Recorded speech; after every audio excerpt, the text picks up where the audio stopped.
This position that we see here is a position that I met in one of my games. I was playing white and this ending appeared on the board.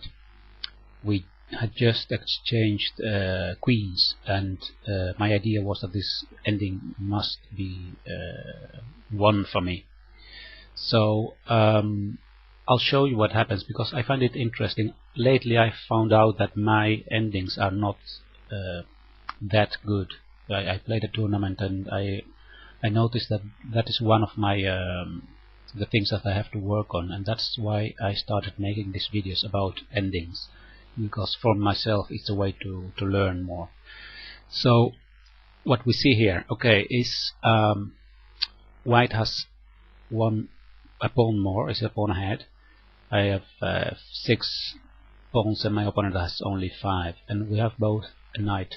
So the first thought in this position was, okay, what plan can I make with white to win this ending?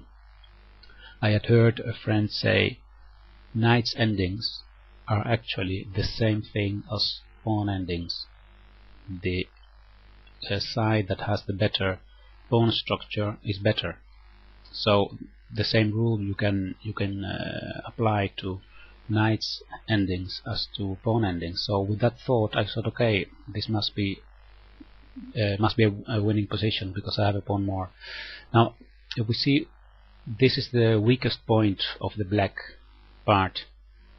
That's the weakest pawn, and I thought, okay, I have to try to find out how I can attack this pawn. And I thought, okay, if I go with my knight to f4, attacking the pawn on h5, I will have to defend it, and after that I go with my knight to d3 and to b4, attacking this weak point on c6. My idea was that he will have to defend that pawn by going with his knight to b8, and in that position, with my knight on b4 and his knight on b8, I will be the person, I will be the side that decides what happens, because he cannot move his knight from b8 because he has to stay defending c6. So I will be the one that decides when the knights start moving again. That would be the first part of my plan. The second part would be to try to, I will move away these arrows because otherwise it gets a little bit chaotic. So that would be the first part, to put my knight at b4, and the second part would be to try to push my e-pawn to create a pass pawn on the queen side. So that was the plan that I had, and the first move, of course, was knight to f4. That's what I did, and as expected, my opponent replied g6, defending the h5 pawn. I went on with my plan, knight to d3. Now, one thing that actually we always have to do is, when we make a plan of our own, we have to also think what would be the plan of the opponent. And in this case, my opponent chose to make the following plan: to stop me from moving my pawn from e3 to e4. At least that is what he tried. He tried this by moving his pawn to f5, controlling this square, but actually it is not enough. It is just a try that doesn't work. In this position, I went on with my plan. I went with my knight to b4, but afterwards, actually, I'll put it back now, I found out that there was a much easier way to win, but I just missed it actually, and that was playing the knight to e5, because here I'm attacking these two weak pawns.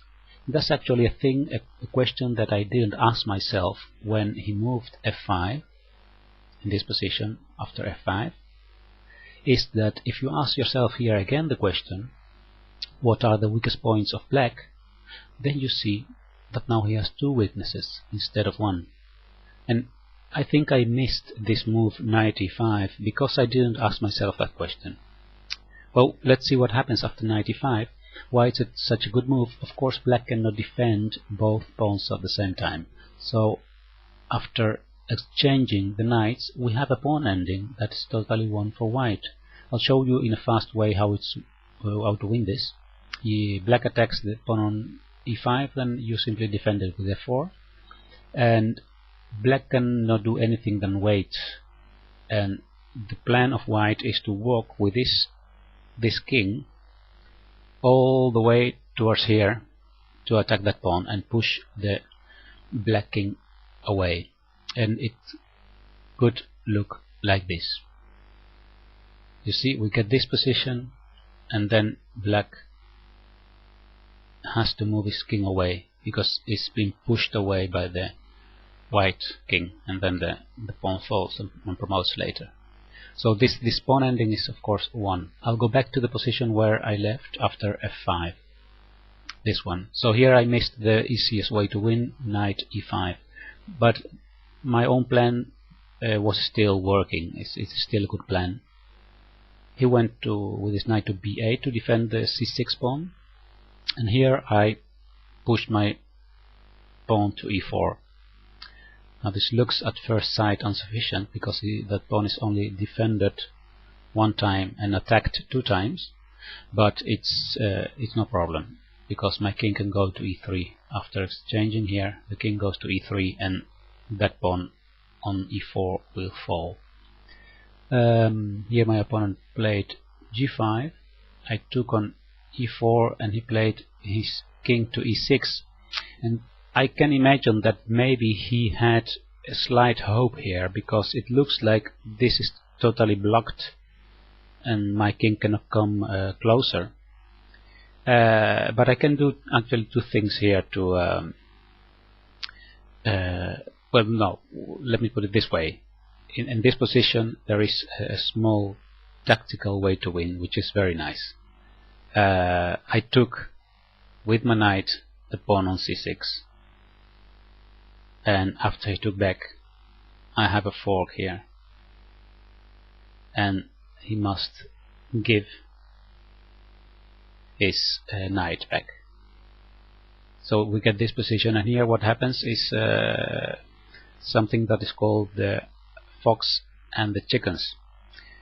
It's a very funny way to remember these kind of positions, because imagine that this king is a fox and that these 2 pawns are chickens. Now foxes like chickens very much, and this black king is the farmer, but the farmer is concerned about this pawn here, so he has to take care of that one, and because he has to take care of this one first, the farmer cannot take care of his own chickens. So what happens is that the king, the fox, goes to eat the chickens that were left alone without any guarding. This is what happened in the game. And after just a few moves, my last move, king h5, my opponent resigned. So what I learned from this ending is one thing. No, different things. First is pawn endings and knight endings are very similar. And the second thing is always make a plan. Always keep asking yourself what are the weakest point of my opponent's position, and always think also what would be a good plan for my opponent. Okay, that's what I wanted to show right now, and I hope to come back soon with a new video.